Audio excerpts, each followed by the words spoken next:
Hello friends, welcome to વિશારદ.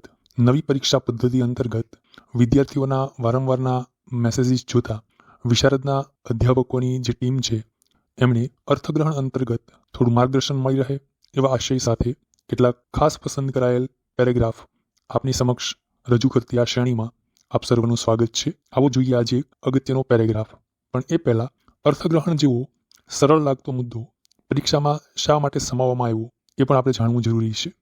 કોઈ paragraph આપી દેવામાં આવે અને એના અંતર્ગત 5 પ્રશ્નો આપણને આપવામાં આવે અને પેરેગ્રાફમાંથી આપણે જ્યારે પ્રશ્નોના જવાબ શોધવાના હોય ત્યારે ઘણી વખત વિદ્યાર્થીઓ ખોટા જવાબ ટીક કરતા હોય છે, કારણ કે આપણા મુદ્દાનું નામ છે અર્થગ્રહણ, જેથી સંપૂર્ણ પેરેગ્રાફ છે એને 2 કે 3 વખત વાંચ્યા વિના એનો સંપૂર્ણ અર્થગ્રહણ ન થઈ શકે. આ બાબતનું ધ્યાન રાખવું જોઈએ અને એટલે જ અધ્યાપકો દ્વારા કેટલાક ચેલેન્જ કરે એવા પેરેગ્રાફ પસંદ કરી અને એક શ્રેણી રૂપે આપની સમક્ષ મૂકવામાં આવી રહ્યા છે. આવું જોઈએ પ્રથમ પેરેગ્રાફ. માદક પદાર્થના વ્યસનની ચર્ચામાં એ લોકો કે જે વ્યસની નથી તેમની તરફ પણ ધ્યાન જવું જોઈએ. તે લોકોના ઘર અને જીવન બંને અસલામત હોય છે, કારણ કે આપણા નાર્કોટિક કાયદા તેવા લોકોને ગુના કરવા તરફ ખેંચે છે. માદક પદાર્થનો વ્યસની જ્યારે નશામાં હોય છે ત્યારે તે જરા પણ ભયજનક નથી હોતો. તે માદક પદાર્થના નવા ડોઝ માટે જે રકમ જોઈએ છે એ તેને ભયજનક બનાવે છે. આ માદક પદાર્થ તો એ ફક્ત ગેરકાયદે ચાલતા કાળા બજારમાં જ મળે છે. માદક પદાર્થની કિંમત ખૂબ વધારે હોય છે અને તે જ વ્યસનીઓને ચોરી, લૂંટફાટ તેમજ કોઈની હત્યા તરફ ખેંચી લાવે છે. તો પરીક્ષાર્થી મિત્રો, આ એક પેરેગ્રાફ છે અને હવે આવું જોઈએ આ પેરેગ્રાફમાંથી જો પ્રશ્નો પૂછવામાં આવે તો કેવા પ્રશ્નો આપણને પૂછાઈ શકે. તો પ્રથમ પ્રશ્ન છે, લેખકના વિચારો મુજબ નશાખોરીની ચર્ચા કોની સાથે સંલગ્ન છે? એના ઓપ્શન જુઓ. નશાની લત ધરાવતા લોકો સાથે, બી નશાની લત ન ધરાવતા લોકો સાથે, સી ગુનેગારો સાથે, યા ડી કાળાબજારી કરનારા સાથે. તો લેખકના મત મુજબ નશાખોરીની ચર્ચા એ નશાની લત ધરાવતા લોકો સાથે સંલગ્ન છે, એટલે અહીંયા આપણો સાચો જવાબ આવશે વિકલ્પ એ. આગળનો પ્રશ્ન જોઈએ.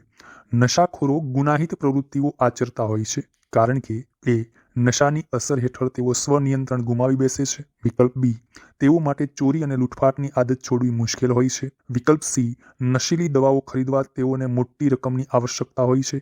યા વિકલ્પ ડી, કાયદો આવા તત્વો સામે લાચાર હોય છે. તો મિત્રો, આ પ્રશ્નનો સાચો જવાબ આવશે વિકલ્પ સી, નશીલી દવાઓ ખરીદવા તેઓને મોટી રકમની આવશ્યકતા હોય છે અને એ રકમ મેળવવા માટે જ નશાખોરો ગુનાહિત પ્રવૃત્તિઓ આચરતા હોય છે, જે આપણે ઉપર પેરેગ્રાફમાં જોયું. આગળ વધીએ. ત્રીજો પ્રશ્ન છે, લેખક નશા વિરોધી કાનૂનોની ટીકા કરે છે કારણ કે આ કાયદાઓ વિકલ્પ એ ખૂબ હળવી સજાવાળા છે, બી ખૂબ ગૂંચવાડા ભરેલા છે, સી બિન અસરકારક હોય છે, યા ડી નશાખોરોને ગુના આચરવા પ્રેરિત કરે છે. તો આનો જવાબ વિકલ્પ ડી આવશે, નશાખોરોને ગુના આચરવા પ્રેરિત કરે છે. આગળ પેરેગ્રાફમાં લેખકે જણાવ્યું કે આપણા નાર્કોટિક કાયદા એવા લોકોને ગુના કરવા તરફ ખેંચે છે, એટલે આનો સાચો જવાબ રહેશે ડી. તો આ રીતે મિત્રો, એક પેરેગ્રાફ એનો સંપૂર્ણ અર્થગ્રહણ થયા પછી નીચે આપેલા પ્રશ્નોને સમજવા અને એનાથી વધારે અઘરું હોય છે 4 વિકલ્પમાંથી પેરેગ્રાફના આધારે સાચો વિકલ્પ પસંદ કરવો. તો આપણી આ યાત્રા આપણે પરીક્ષામાં ખૂબ જ મદદરૂપ રહેશે એવા શુભાશય સાથે આ શ્રેણી આપને કેટલી ફળદાયી અને મદદરૂપ નીવડશે એ ચોક્કસથી કોમેન્ટ બોક્સમાં જણાવજો. મળીએ છીએ એક નવા પેરેગ્રાફ સાથે. Join Visharad, to be Visharad. Thank you very much.